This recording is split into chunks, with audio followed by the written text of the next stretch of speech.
우리는 이제 착각할 수 있고 오해할 수 있는 그 주님의 고난 속에서 오늘 이 부분이 좀 착각을 일으킬 수 있는 부분입니다. 그게 뭐냐면 예수님이 두 가지죠. 쓸개 탄 포도를 마시지 않았다. 두 번째, 왜 이걸 안 마셨을까? 이거에 대한 우리가 정확한 어떤 이해가 없다면 이게 문제가 될 수 있는데, 첫 번째는 여기서 성경이 기록한 쓸개라는 이 단어가 사람 몸과 짐승의 몸에 있는 쓸개를 얘기하는 게 절대 아니라는 거죠. 그래서 이걸 오해하는 성도가 있어서 그렇게 되면 이상하게 되니까 그게 아니라는 거죠. 이 쓸개라는 것은 원어로 보면 로시라는 단어로 씁니다. 근데 이 로시라는 이 단어가 히브리어 사전에서는 뭘 얘기하냐면 양귀비의 머리를 얘기하는 거예요. 양귀비의 머리. 그러면 양귀비의 머리 부분이 로시인데 이 로시라는 단어가 쓸개로 우리에게 표현된 것은 그게 뭐냐면 이 양귀비는 양귀비의 머리는 강하게 쓰다는 거예요. 쓰다. 근데 우리는 보통 이렇게 표현하죠. 이 쓸개라는 게 굉장히 쓴 담즙이 나오는 데잖아요. 그러니까 이거를요, 담즙이 나오는 쓸개니까 이게 이제 그렇게 표현을 쓸개라고 표현을 했을 거라는데, 한글 성경에는 쓸개인데 실은 원어 성경에서는 쓸개로 표현되는 게 아니라 로시라는 머리라는 양귀비 머리라는 단어로 쓰고 있다는 것을 우리가 잊지 말아야 됩니다. 그런데 이 양귀비 머리가 결국은 뭘 가냐면 쓰면서 진통, 마취 효과가 있다라는 겁니다.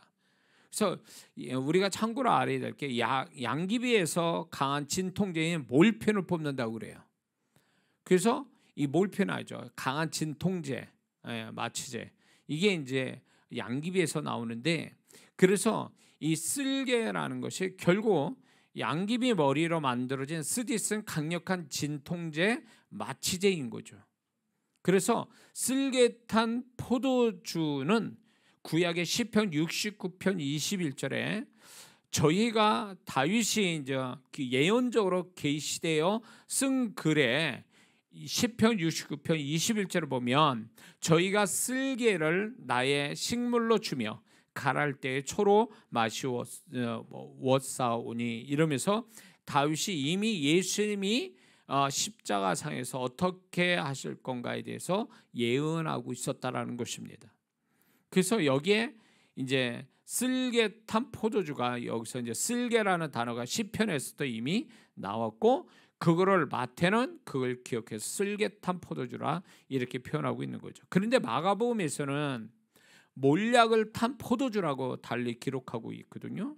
그러면 이게 뭘 얘기하는 거냐? 몰약은 뭐고 쓸개는 또 어떤 게 그러면 정답이냐 할 때, 이 마가는 이런 관점에서 본 거예요. 쓸개의 관점으로 본 게 아니라 몰약이라는 것은 쓸개 자체가 쓰니까 이 몰약을 넣어서 향을 내서 사형수가 먹기에 편하게 몰약이라는 향을 쓴다는 거예요.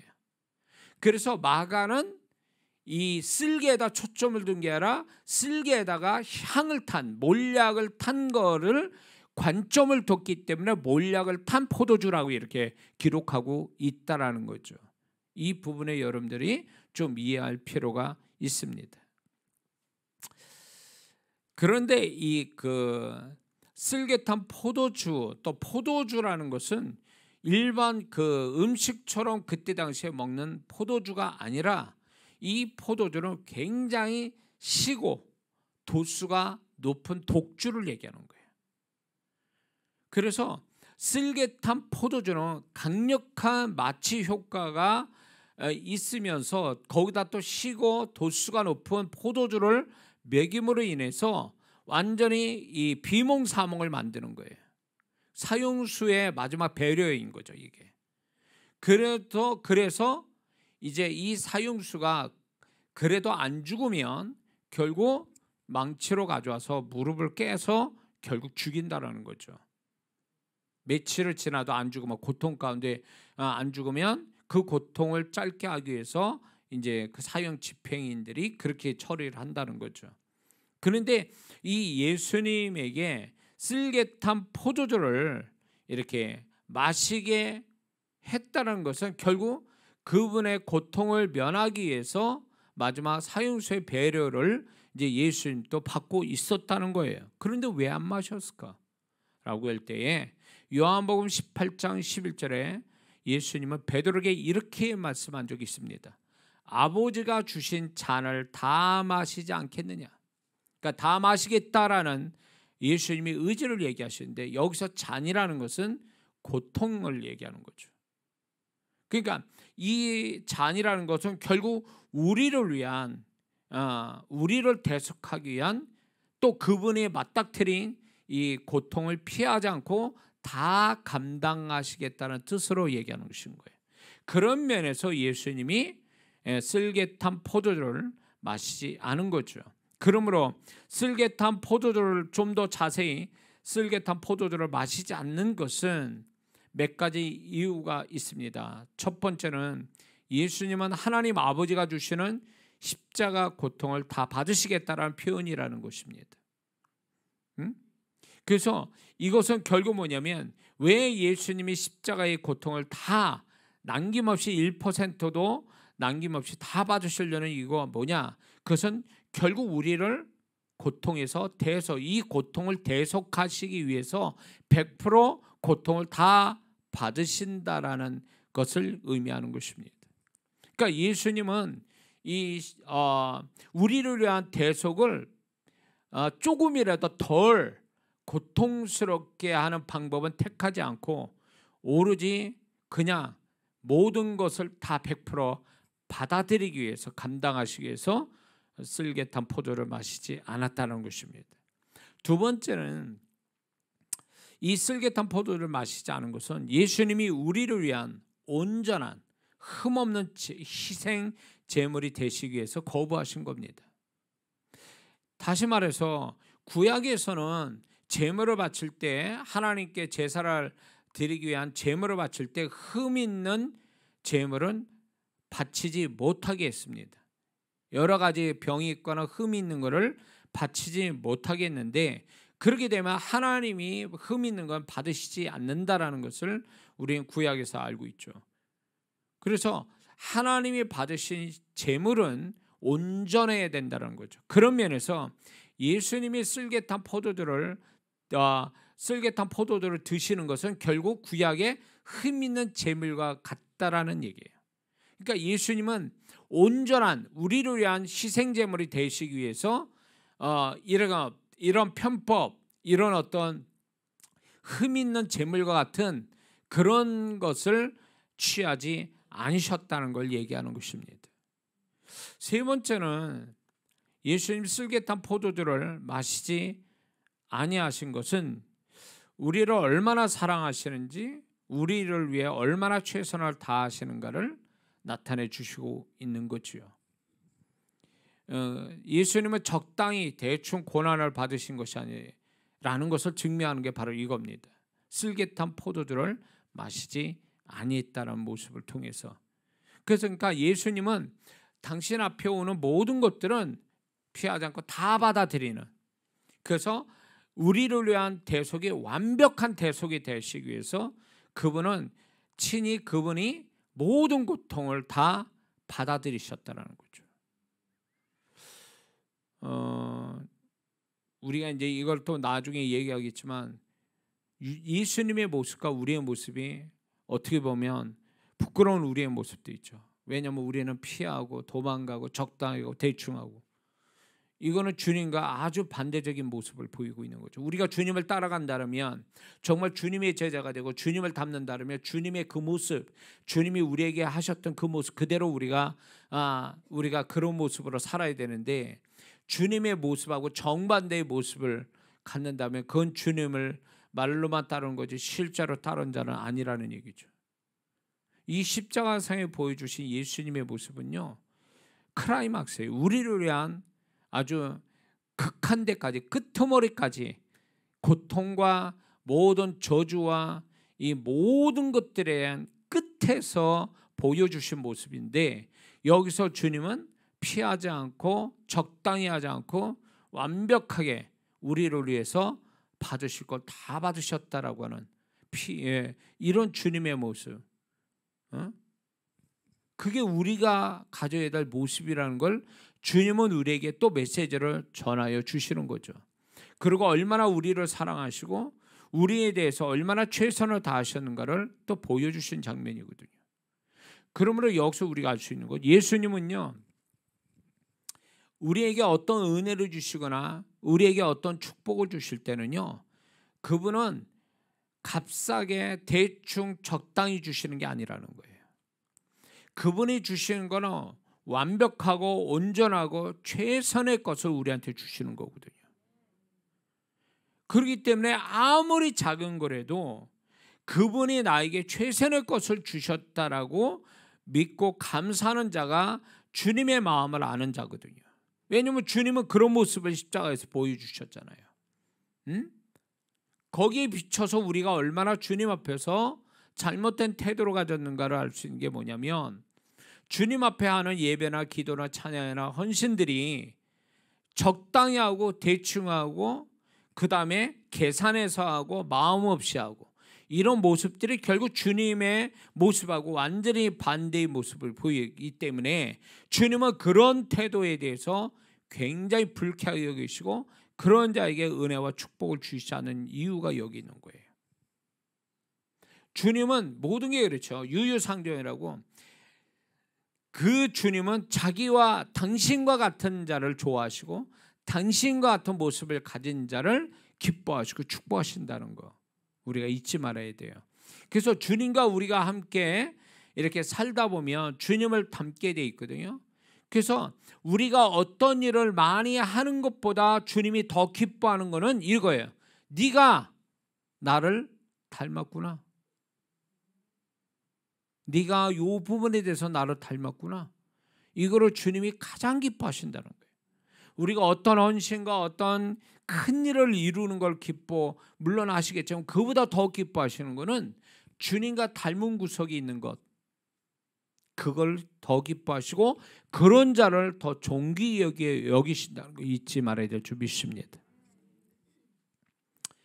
그래서 예수님은 이 쓸개탄 포도주를 마시자는 것은 당장 지금 고통을 면하고자 요론과 편법 쓰지 아니하시고 피해가려고 하시지 않았다라는 얘기입니다. 그래서 여기에서 우리가 주님을 닮는 자가 된다면 주님이 나를 이끄셔서, 내가 이런 경우가 있죠. 나는 기도했습니다. 하나님 인도해 주세요. 그분의 주권을 믿고 인도함을 받기 위해서 힘썼는데 인도함 받고 가보니까 형편없어. 거기에 고난이 있고 눈물이 있고 고통이 있고 속상함이 있고 막 이럽니다. 그럴 때 웬만한 성도들은 착각해요. 내가 잘못 인도받았구나. 이렇게 생각하는 성도가 있고, 인도함을 받았는데 하나님이 인도하셨다면 이런 건 아니다 이러면서 자기 고정관념을 가지고 있죠. 하나님이 인도하시면은 항상 좋은 거야 나한테. 근데 이 좋다라는 의미가 내 입장에서 좋다라는 얘기인 거예요? 주님 입장에서 좋다라고 생각하는 거예요? 자기 입장에서 좋다라는 거지. 자기 입장에서 좋은 게 하나님 인도하십니다. 그러니까 가봤더니 나로 환영한 사람이 있고 거기에 모든 게 잘 돌아가고 이런 것들이 하나님의 인도하심이고 그게 나한테 좋다라고 생각하는 이 고정관념을 버려야 된다는 거예요. 하나님의 뜻이 예수님이 살게 하시는 게 뜻이었습니까? 예수님이 십자가에서 죽이시는 게 아버지의 뜻이었단 말이에요. 근데 예수님은 성령의 인도하심 받아 당신의 뜻도 있지만 아버지 뜻이 그러기 때문에 그 시간에 그때에 그 고통을 다 받으신 거잖아요. 십자가에서 아버지의 뜻에 따라서 아버지의 뜻을 행하기 위해서 오셨다고 말씀했잖아요. 말로만 하신 게 아니라 실제로 십자가에서 그렇게 하셨잖아요. 그러니까 우리가 예수님을 따라간다면, 예수님 따라 사는 사람이라면 내가 하나님이 인도하심 받는다고 그래서 맨날 룰루랄라 하고 천국 같은 데가 아니라는 얘기예요. 그런 고정관념을 버려야 된다는 거예요. 그분의 인도하심이 어쩌면 그냥 인도함 안 받고 막 가는 사람이 더 룰루랄라며 살아가고, 나는 인도함 받았는데 가봤더니 힘들고 어렵고 괴로운 일들만 쫙 있어요. 그런데 정말 신앙이 성숙하고 주님과 함께 사는 자라면 하나님이 다 이유가 있고 이게 결국은 나에게 축복이 되고 결국 그게 또 하나님께 영광이 되게 하려고 허락된 일이구나, 이렇게 나와야 성숙한 성도거든요. 근데 이런 성도가 몇이나 될 것 같아요? 보통 성도들은요, 웬만한 그 수준이 낮은 성도는요, 하나님 인도함 잘못 받았다 그래 다 도망갑니다. 다른 길 찾아봐요. 그리고 하나님이 인도하심이라고 아는 사람은 짜증내고 불평과 원망과 하나님 빨리 다른 데 인도해 주세요, 이런 식으로 또 하는 성도도 있고요. 이거는 좋으신 하나님을 믿는 것도 아니죠. 그리고 자기 입장에서 좋은 것만 하나님이 인도하심이라는 이 고정관념 때문에 주님을 불쾌하게 만드시는 거죠. 누가 그랬어요? 주님이 인도하심이 항상 그 끝에는 천국 같다고. 인도하심 끝에 천국입니까? 다윗이 하나님의 인도함 받는데 사망의 음침한 골짜기라고 하고 원수로 만나고 말이에요. 죽음의 골짜기로 돌아다니는데 그 다윗이 그런 하나님이 인도하심에 그가 정말로 반항하거나 그게 아니라고 해서 도망간 적이 있냐고. 근데 우리는 그렇게 하거든요. 하나님의 인도하심을 구하는 것까지는 좋아요. 안 구한 사람보다 나은 거예요. 그러나 구했다고 해서 그 끝이 항상 나한테 유리하고 내가 기분 좋고 또 좋은 일만 생기고 이런 게 하나님 인도하심이 아니거든요. 인도하심 받기를 기도했으면 거기에서 뭔 일이 내 생각과 전혀 다른, 어떻게 보면 더 문제가 되는 대로 인도해도 하나님이 인도하심은 결국은 두 가지, 나한테 축복이 되고 하나님이 영광 받으시려고 지금 일시적으로 허락된 일이다, 이렇게 받아들이는 그런 자세를 가질 때 주님을 따르는 자의 모습을 갖게 되는 거거든요. 이게 아니라고 해서 도망갈 준비하고 있고, 이게 아니라고 해서 원망하고 불평하고 말해요. 이런 태도는, 그런 사람은 차라리 인도함을 받지 말아야 돼요. 그런 사람은. 그래서 하나님의 인도하심을 받는 때는요, 그 상황 끝이, 그 상황에 인도함에서 어떤 일이 와도 이래야 돼요. 주님이 나한테 주신 거 최선의 것이고 내게 좋은 것 주셨다라고 이 믿음을 가지고 인도함 받아야지, 이 믿음이 없는 사람은 아예 인도함도 구하지 마세요. 자칫 잘못하면 그 인도함 받다가 하나님께 죄짓고 하나님을 더 불쾌하게 만들 수도 있기 때문에 그래요. 저는 이제 제가 평택에서 하나님이 인도하심을 분명히 받고 제가 이제 개척을 시작했는데, 개척을 시작해서 저는 뭐 잘 될 줄 알았어요. 개척을 시작하는데 잘 되긴 뭘 잘 돼. 고난의 연속이죠. 또 모이는 성도분들은 다 정말 진짜 막 참 어려운 성도들이 모였어요. 제가 몇 번 간증했지만, 그래서 성도분한테 전화 오는 게 무서워서 그 전화에 대한 트라우마가 있어요. 제가 전화 벨소리에.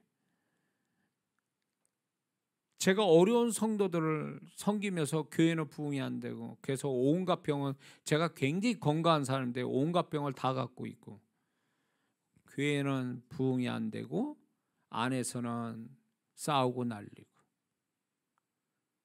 분명히 하나님이 인도하심 봐서 왔는데 왜 이렇게 됐을까? 그리고 나름대로 탈출하려고 애써보려고 거기서 나름대로 최선을 다하려고 10년을 넘었어요. 13년의 세월을 보냈어요. 나는 여기까지인가 보다. 나는 더 이상, 나는 하나님이 이렇게 다 죽으라 그러는가 보다. 그러면서 내가 발버둥 치고 그렇게 하면서 그래도 내 마음속에는, 그래 내가 어떤 사람인데 내가 이런 거에 내가 기죽을 것 같아? 내가 여기서 자빠질 것 같아? 내가 포기할 것 같아? 이런 오기가 나중에는 생겨서 13년 세월을 제가 버틴 게 있어요. 근데 13년 끝에 가서는 제가 이제 더 이상 못 견디겠더라고요. 얼마나 제가 의지가 강하고 얼마나 강한 사람인데 내가 못 견디면 끝난 거예요. 이제 저는 강하다가 만약에 내가 아니다, 이제 끝이다라면 한순간에 무너지는 사람이기 때문에 성격 자체가. 그러면서 이제 제가 무너지기 시작한 거예요. 그래, 나는 하나님이 인도하심이 이렇게 하려고 인도하시는가 보다. 내가 얼마나 하나님께 밑보이고 얼마나 무능력한 목사면 내가 정말로 세상 일도 나는 그렇게 하는 사람이 아닌데 내가 이렇게 해도 저렇게 해도 안 돼가지고 10년을 넘게 이렇게 어떻게 보면 바보같이 이렇게 하고 있는 내 모습이 결국은 나는 이런 사람이구나. 하나님이 이렇게 해서 끝장을 보려고 하는 나의 인생의 모습, 끝이 이거구나라는 생각에 절망감에서 살았거든요. 그런 모습에서 그럼에도 불구하고 도망가진 않았죠. 하나님이 인도하심이었기 때문에 도망갈 여력도 없었어요. 사실은 뭣도 없었지. 그러니까 거기서 그냥 주저앉고 뼈를 묻는다라는 생각을 하고 있었던 거죠. 근데 하나님께서, 저는 하나님이 인도하셨다면 가장 좋은 걸 주셨다고 믿는 그 신앙을 갖고 있고, 그분이 좋으신 하나님, 제가 순복음교회 목사도 아닌데 저는 그 좋으신 하나님, 이 단어 하나에 제 신앙이 다 묻어 있거든요. 근데 주님이 좋으신 하나님, 나에게 가장 좋은 것만 주신 하나님, 이거를 단순하게 믿고 살아왔는데 이제 결국 이렇게 되는 게 나는 마지막에 빈털터리고 아무것도 없고 이런 게 결국은 하나님이 뜻이라면 그냥 받아들이고 살아야 되겠다라는 데까지 갔어요. 근데 13년 목회 13년 만에 완전히 제가 뒤집어졌죠. 그러고 나서 여기까지 왔는데 주님께서 저는 이 주님의 이 편법 쓰지 않는 주님, 피해가지 아니하시는 주님, 그냥 벌어지는 대로 그냥 그걸 다 수용하고 가신 주님, 그래서 죽음을 맞이하신 주님, 이거에 제가 굉장히 은혜를 받고 도전을 받았어요. 그래, 내가 이렇게 가다가 죽어도 나는 여한이 없어. 왜냐하면 하나님의 뜻 앞에 나는 순종한 사람이었기 때문에 나는 이렇게 목회해서 내가 원한 대로 큰 목회를 못하고 죽는다 해도 나는 주님 뜻 앞에 순종했기 때문에 나는 여한이 없다, 이런 생각까지 가게 된 거죠. 근데 주님께서 그런 부분에 대해서 이제 제가 순종을 하게 되니까 결국 하나님께서 저를 이제 어느 시점에 그렇게 하신 것 같아요. 목회 13년 만에 너 됐어, 그 정도면 나에 대한 생각, 너의 태도를 내가 봤어, 이러면서 그때 은혜를 베풀어 주신 것 같아요. 그러니까 일종의 테스트죠. 그래서 그때로부터 제 인생이 바뀌고 하나님의 은혜로 제가 뒤집어지고 여기까지 왔단 말이에요. 그런 걸 보면서 하나님의 지금 또 하나님의 인도하심이면 그분이 또 다른 인도하심이 올 때까지 거기에 있는 게 최선이다, 거기가 하나님의 최고의 자리다라는 것이 늘 제 마음속에 있었거든요. 여러분들은 어떻습니까? 주님의 모습이 있습니까? 주님은 그분이 아버지의 뜻이고 그 모든 것들이 정말로 고통과 괴로움이라도 그게 아버지를 영화롭게 하고 우리를 축복하는 거라면 그걸 다 감당하셔야 된다는 생각을 가지고 계신 거죠. 그런 주님이신 거예요. 그러니까 우리도 주님이 인도하심이라면 그 모든 걸 다 수용할 줄 아는 사람이 되어야 되는 거죠. 거기서 뭐 눈물이 나고 괴롭고 힘들어도 다 주님이 인도하심이야. 다 나를 위한 거야. 그분은 나를 축복하고 나를 축복하려고 나한테 이런 일을 허락하신 거야, 이러면서 다 수용할 수 있는 이런 사람이 되는 것이 결국 주님을 닮는 모습을 갖는다는 걸 잊지 말아야 될 줄 믿습니다. 또한 예수님이 그 쓸개탄 포도주를 마시는 것은 영적인 면에서 보면 고통을 적당히 면하라는 사단의 유혹에 넘어가시지 않겠다는 뜻을 나타내신 거거든요. 영적인 면에서 보면 왜 그런 줄 아세요? 여기서 예수님께서 마시지 아니하셨다라 그랬거든요. 마시지 아니하셨다라는 이 동사가 계속의 의미를 갖고 있어요. 그러면 그건 무슨 얘기냐? 예수님께 강제로 계속 먹이려고 했다는 거예요. 이게 이 의미가, 문법상 의미가. 그래서 계속 먹으라고 강요를 몇 번씩 했는 거에 대해서 예수님께서 계속해서 거부를 하셨다라는 뜻이에요. 이게. 그러니까 이거는 결국 뭐냐면 예수님은 이게 사단의 유혹이라는 거죠. 40일 금식하고 나서 이 돌덩이를 떡덩이 되라는 사단의 유혹같이 예수님이 이 고통에서 네가 조금 면하게 해서 이거 먹어줘도 되는 거 아니야? 라는 어떤 이 유혹을, 사단의 유혹을 아주 단호히 한 번이 아니라 계속 물리치셨다는 얘기예요. 이게 우리한테 굉장히 중요한, 주님이 우리에게 보여주신 건데, 그게 뭐냐면 우리도 주님을 따른 자라면 우리의 삶에 주님을 따라가는 데 있어서, 자, 네가 주님 따라서 손해보고 고통받을래? 아니면 적당히 타협해서 적당히 이익도 보고 즐거움도 갖고 갈래? 이런 쪽으로 자꾸 사단은 우리를 유혹하거든요. 이런 쓸개탄 포도주를 먹이고 싶은 거예요. 사단이 적당히 해. 괜찮아, 그렇게 한다 그래서 뭐 잘못되는 거 아니잖아 이러면서 계속 우리를 타협과 그 다음에 유혹을 하는 거죠. 너 이런다 그래서 하나님이 너 싫어하는 것도 아니고 축복 안 하는 것도 아니야. 그러니까 이건 죄 되는 것도 아니니까 그냥 먹어 마셔, 이렇게 우리를 속이는 거죠. 근데 예수님은 어떻게 했어요?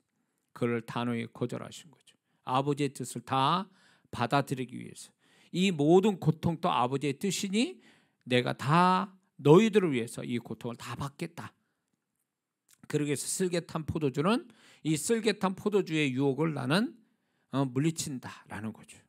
그러니까 우리의 삶, 또 주님을 정말 이 고난 주간에 주님을 닮으려면 이런 모습을, 주님의 모습을 닮아야 돼요. 단호히 내가 편한 길을 놔두고 주님이 원하는 험한 길을 가려고 하는 거. 타협하지 않고 편한 거, 즐거운 거, 유익된 거, 그 길이 있음에도 불구하고 주님이 원하지 않기 때문에 나는 단호히 그 길에서 등을 돌려서 주님이 가라 하신 좁은 문, 험한 길, 고통과 손해가 있는 길을 기꺼이 가는 거. 그게 주님 닮는 길이죠. 주님 닮은 모습이라는 거죠. 응?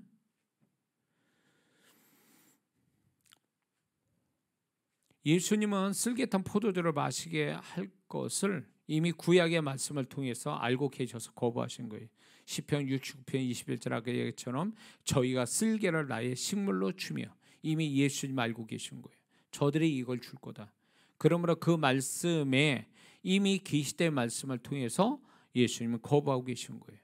우리가 우리의 삶에 살아가면서 예수님처럼 말씀을 기억해서 그 말씀 때문에 유혹과 죄와 잘못됨에서 우리가 그거를 단호히 거절하고 돌아서고 자를 수 있는 자가 되어야 된다는 거죠.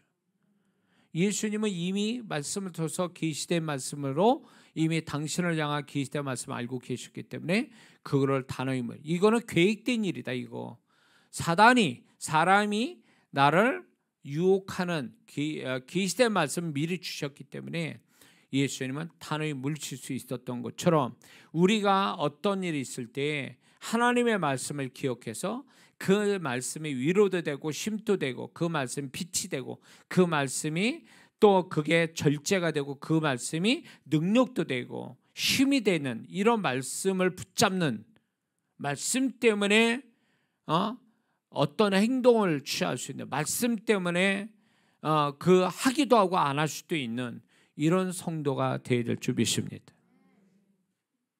그러므로 예수님이 이 쓸개탄 포도주를 마시지 않는 예수님 모습에서 우리는 다시 한번 우리가 가져야 할 태도가 있는데, 그거는 뭐냐면 이거를 분명히 아셔야 돼요.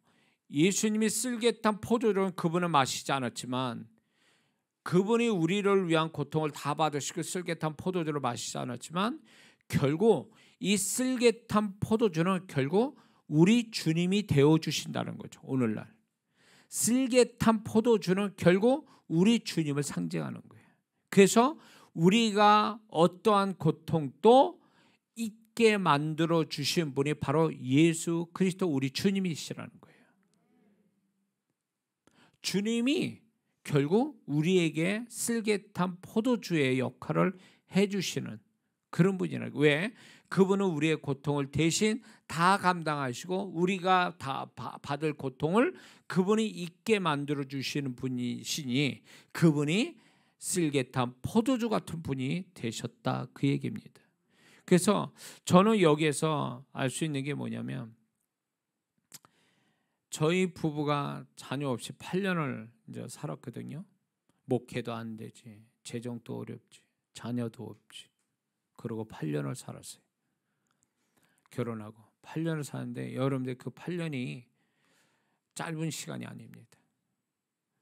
또 우리 어머니는 그냥 또 애를 못 낳는데 또 거기다 그냥 자꾸 이렇게 뭐랄까 이상한 얘기하시고. 근데 또 우리 막내 동생이 일찍 결혼해가지고 또 애를 낳네, 아들을 낳네, 눈치도 없이. 형의 입장을 생각하면, 형수 입장을 생각한다면 좀 나중에 애를 가지면 얼마나 좋아. 얘는 또 그러겠지. 빨리 낳아서 우리 부모님한테 손주의 기쁨을 드린다 이렇게 생각할지 모르지만, 그건 어떻게 보면 형과 형수 입장을 몰라준 거죠. 좀 야속했어요 그때. 근데 이제 먼저 결혼해가지고 그렇게 자녀를 낳았죠. 저희 막내 남동생하고 9년 차이거든요. 근데 이제 우리는 8년 동안에 애 없이 이렇게 있었는데, 근데 참 놀라운 것은 이제 우리 아들을 낳고 8년 만에 낳고 이렇게 봤을 때 어떻게 자녀 없이 8년을 어떻게 살았을까? 그때 생각이 나는 거예요. 다른 가정 같으면 여러 가지로 핸디캡이 있고 여러 가지 어려움 가운데 있는 데다가 결정적으로 자녀도 없다 그러면 이거는 세상 사람을 볼 때는 이혼도 할 수 있는 부분이잖아요. 그런데 우리는 부부가 8년 동안 살면서 자녀 문제라서 서로 마음 상한 일이 없고, 그리고 저나 신혼 부부처럼 8년을 살아왔거든요. 그런데 그게 저나 제 아내가 마음이 이게 그렇게 하자고 결정해서 마음을 갖는다 해도 그게 안 되는 마음이거든요. 근데 지나고 보니까 제가 확실할 수 있는 거예요. 하나님이 그 마음을 붙잡아 주셨다는 거예요. 실은 저보다 제 아내가 더 그거에 대한 상처가 많았을 거예요. 말은 안 하지만. 그럼에도 불구하고 그런 문제에 대해서 우리가 고통받지 않고 적나라한 고통을 받지 않고 자녀를 얻게 된 것은 지난날의 그 시간들, 자녀 없는 시간들을 그분의 그 고통을 감화해 주시고 있게 만들어 주셨기 때문에, 그분이 우리 둘 사이에 쓸개탄 포도주가 되어 주셔서 잊어버리기 있었기 때문에 8년을 지났는데도 그게 긴 세월처럼 느껴지지 않고 그게 잘 견딘 게 아니라 아무렇지도 않게 지나갈 수 있었다는 거죠. 그것뿐만 아니라 제 목회를 봐도 그렇고 지난 시간들에 가만히 보면 너무너무 힘든 시간들이 있었어요. 그럼에도 불구하고 하나님께서 그런 마음들을 정말로 이렇게, 제가 강한 것 같아도 굉장히 약한 사람인데, 마음이 약한 사람인데 벌써 쓰러져서 어떻게 될 사람인데도 불구하고 지나고 보면 언제 내가 그걸 다 견디고 왔지? 언제 그걸 다 이기고 왔지? 이렇게 생각 들 정도예요.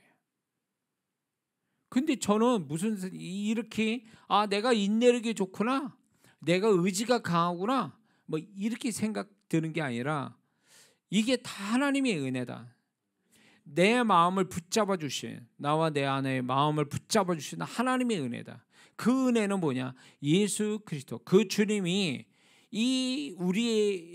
나를 구원하시기 위해서 십자가의 고통을 다 받으신 그 고통을 대속해 주신 것 때문에 나나 내 아내의 모든 것을 쓸개탄 포도주 같은 주님이 역사하셨기 때문에 잘 왔다라는 거죠. 그건 인간적인 마음에서 견딘 게 아니에요. 견뎌서 될 문제가 아니거든. 견딘 게 아니라 그렇게 아무렇지도 않게 지나오게 만들어 주신 거죠. 이게 견딘다라는 거하고 다른 얘기입니다. 에? 어떻게 그걸 다 했지? 지나가 보면 막 뒤늦게 막 부들부들 떨리는 마음 같은 거 있잖아요. 그런 마음이 지나고 난 다음에 그런 마음이야. 내가 언제 그걸 다 했지? 막 이런. 제가 집회하면서도 정말 죽을 돈 상태, 정말 이러다 죽을 수도 있구나, 이런 집회들 한두 번이 아니거든요. 근데 그 20년 세월을 그렇게 하면서 어떻게 그게 다 했을까 지금 생각해도 저는 이해가 안 돼요.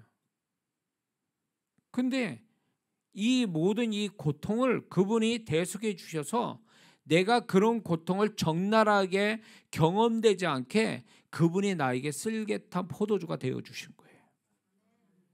여러분도 마찬가지. 여러분들도 지나가 보면 내가 그 세월을 어떻게 왔지? 어떻게 견디고 왔을까 할 때 내가 얼마나 대단하냐, 의지가 강하냐, 이렇게 해석하면 잘못된 거예요.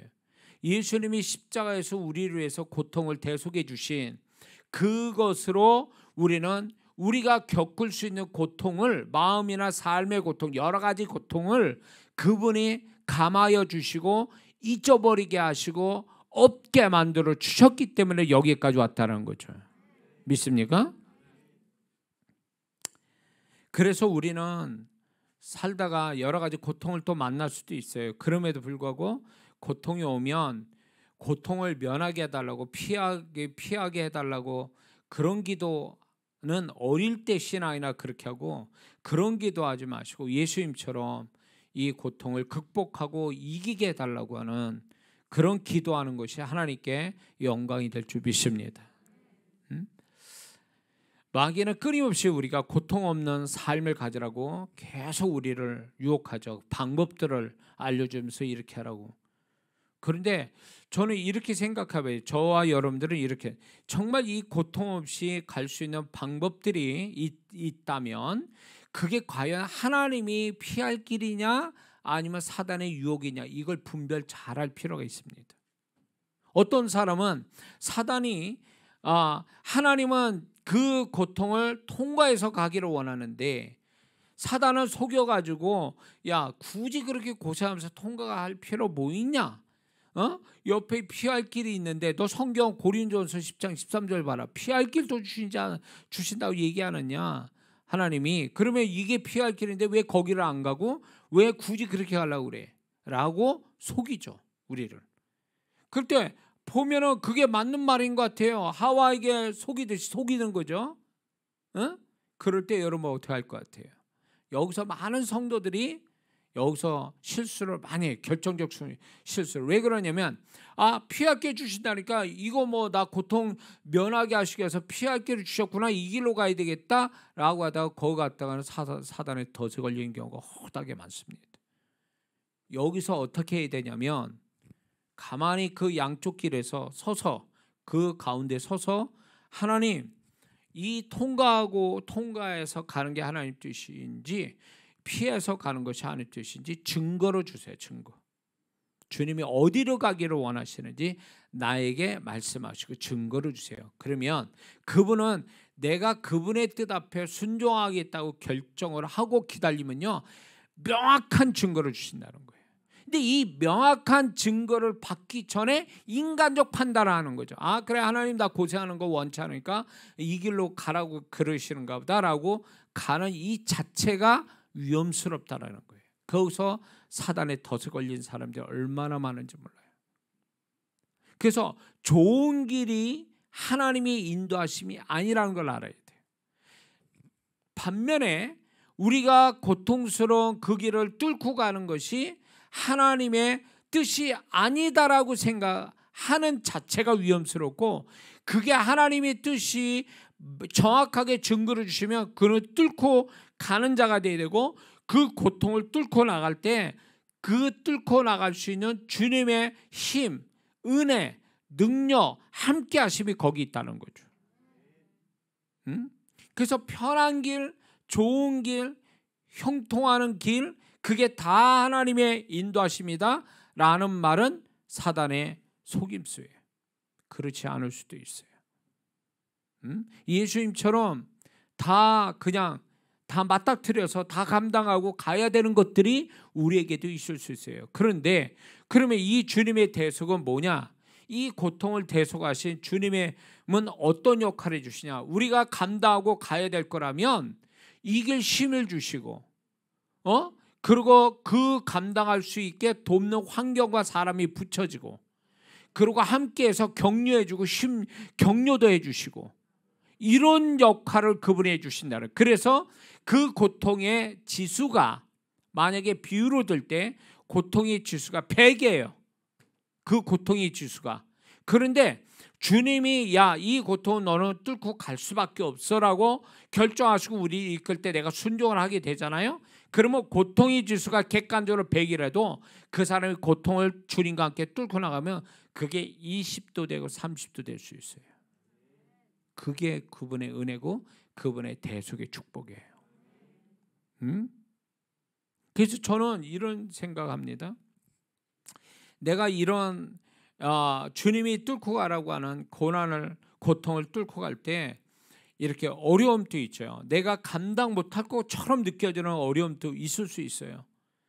그때 무슨 생각하는지 아세요? 주님이 물론 옆에서 돕고 격려하고 말씀 주시고 이러지만, 그래, 이 고통은 원래 그 고통에 비하면 굉장히 많이 줄여주신 거야, 하나님이. 이해가 되세요? 이게 100인데 나는 지금 20만 감당하게 하나님이 하신 거야.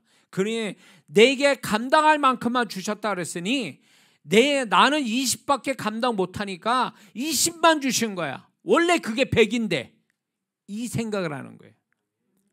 이해가 되세요? 근데 어떤 사람은 주님이 감당할 만큼 주셨는데 100에서 20으로 줄여주셨는데 그 20마저도 주님 안 됩니다. 나 이거 죽겠습니다. 이거 하다가 나한테 왜 이런 고통을 주십니까? 이런 사람도 있어요. 주님이 이 고통을 대속해서 줄여주셨다라는 거, 감당할 만큼까지 줄여주셨다는 걸 왜 안 믿느냐 그거지. 이런 성도들이 있어요. 그러니까 그건 주님의 마음을 몰라서 그런 거예요. 주님의 대속을 모르니까 그런 소리 하는 거예요. 자, 고통이 하나님의 뜻이라면 예수님처럼 고통이 끝날 때까지 잘 감당하게 해달라고 하는 기도가 우리한테 필요합니다. 고통을 받다가 중간에 포기하는 자, 주저앉는 자가 되지 않게 하시고, 고통을 끝까지 잘 감당해서 하나님께 영광이 되게 해달라고, 그런 기도를 우리는 반드시 해야 될 줄 믿습니다. 그리고 우리가 정말로 주님 닮기 원한다면 우리가 고통스럽다고 어렵다고 요령피거나 편법 쓰거나 피해가거나 뒤로 가거나 적당히 하라는 태도는 반드시 버려져야 될 줄 믿습니다. 이거는 마귀의 속삭임이에요. 우리는 어떤 일을 당해도 최선을 다해서 하는 것이 그게 하나님 뜻이지, 적당히 대충 하는 그것은 하나님 뜻이 아니라는 거예요. 응? 그리고 우리는 더 나아가서 자원에서 주님의 고통을 맛보는 자가 되게 해달라고 그것도 기도를 하셔야 됩니다. 예수 믿는다는 게 맨날 룰루랄라 같은 어린아이가 엄마 안에서 항상 즐거워하고 엄마가 자기가 원하면 엄마가 다 해주는 그런 신앙이 아니란 말이에요. 우리는 빌립보서 1장 29절에 이런 말씀이 있어요. 그리스도를 위하여 너에게 은혜를 주신 것은 다만 그를 믿을 뿐 아니라 또한 그를 위하여 고난도 받게 하심이라. 그러므로 성장하고 주님의 마음을 아는 자는 자원에서 정말로 고난도 받을 줄 아는, 고통을 받을 줄 아는 데까지 이르는 성도가 되어야 된다는 거죠. 그래서 많은 성도들이 자원에서 금식기도도 하고 전도도 하고 섬김도, 어려운 섬김도 하는 이 모든 것들이 자원에서 고통을 받는 거거든요. 고난을 받는데 이런 고난을 굉장히 주님이 기뻐하신다는 거죠. 왜냐하면 오늘날 고난을 받지 않으려고 그래요. 자기한테 오는 그 주님을 위한 고난을 받지 않고 도망가고 피해가고 어떻게 하면 손해 안 보려고 하고, 이런 게 오늘날 많은 성도들의 모습이 이게 있거든요. 근데 정말 성숙한 신앙, 주님을 닮고 주님과 함께 사는 성도들은 이 고난받는 걸 기뻐한다는 거죠. 주님과 함께 고통받는 거, 주님과 함께 손해를 보는 거, 이런 걸 즐거워한다는 거죠. 그런 자에게 그의 존재값이 높아져요. 그런 태도에 존재값이 높아지면서 그 사람을 하나님께서 존귀 여겨서 그 사람을 절대적으로 주님이 은혜를 베푸시는 것을 우리는 알 수 있음을 알아야 될 줄 믿습니다.